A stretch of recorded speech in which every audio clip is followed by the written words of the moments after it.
भुजबळ यांच्या संदर्भात महत्त्वपूर्ण बातमी आहे, कारण मंत्री छगन भुजबळ यांनी नगरमध्ये ओबीसी एल्गार मेळाव्यामध्ये महत्त्वपूर्ण वक्तव्य केलं। भुजबळ यांनी मंत्रिपदाचा राजीनामा दिल्याचा दावा केलेला आहे। राजीनामा देऊन अंबडच्या सभेला गेलो मेळाव्यामध्ये भुजबळ यांनी हे स्पष्टोक्ती केली। राजीनामा का स्वीकारला नाही असा सवालही त्यांनी या निमित्तानं उपस्थित केला।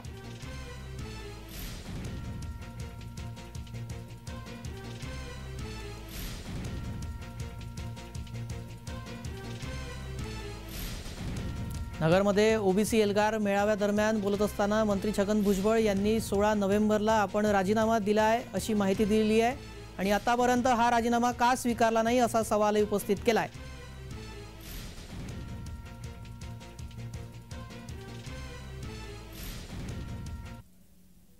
सगळे सरकारमधले लोक, विरोधी पक्षातले लोक, विरोधी पक्षाचे नेते भुजबळ राजीनामा द्या, तुम्ही राजीनामा द्या, तुम्हाला पटत नाही राजीनामा द्या।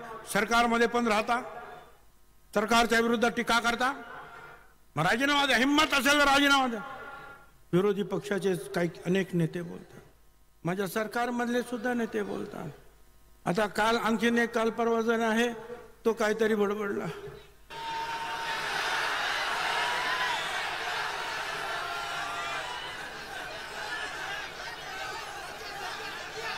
त्याने सांगितलं या भुजबळला लात घालून मंत्रिमंडळाच्या बाहेर काढा, लात घालून भुजबळाच्या कमरेत लात घालून मंत्रिमंडळाच्या बाहेर हाकला।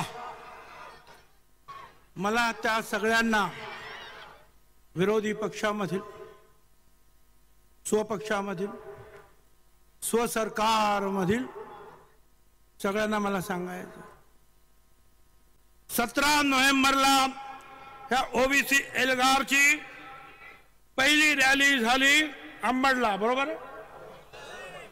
17 नोव्हेंबर पहिली रॅली अंबडला झाली आणि ऐका, 16 नोव्हेंबरला मी मंत्रिमंडळाचा राजीनामा दिला।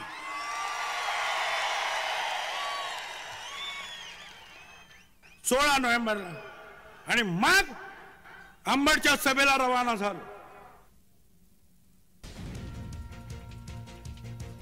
मंत्री छगन भुजबळ यांनी नगरमध्ये ओबीसी एल्गार मेळाव्यामध्ये बोलत असताना हा दावा केलेला आहे की 16 नोव्हेंबरला त्यांनी मंत्रिपदाचा राजीनामा दिलेला आहे। त्यानंतर ते अंबडच्या सभेमध्ये गेले, त्यानंतर त्यांचा राजीनामा का स्वीकारला नाही असा सवालही त्यांनी या सभेतून उपस्थित केलेला आहे। त्यामुळे आता यावर सरकारकडून काही प्रतिक्रिया येते का ते पाहणं महत्त्वाचं आहे। मात्र भुजबळ यांनी नगरमध्ये ओबीसी एल्गार मेळाव्यामध्ये हा महत्त्वाचा दावा केलेला आहे की त्यांनी 16 नोव्हेंबरला आपल्या मंत्रिपदाचा राजीनामा दिलाय, मात्र त्यांचा राजीनामा अद्यापही स्वीकारण्यात आलेला नाही। हा राजीनामा का स्वीकारण्यात आलेला नाही असा सवाल त्यांनी केलेला आहे आणि ही महत्त्वपूर्ण माहिती त्यांनी या सभेमध्ये दिली आहे।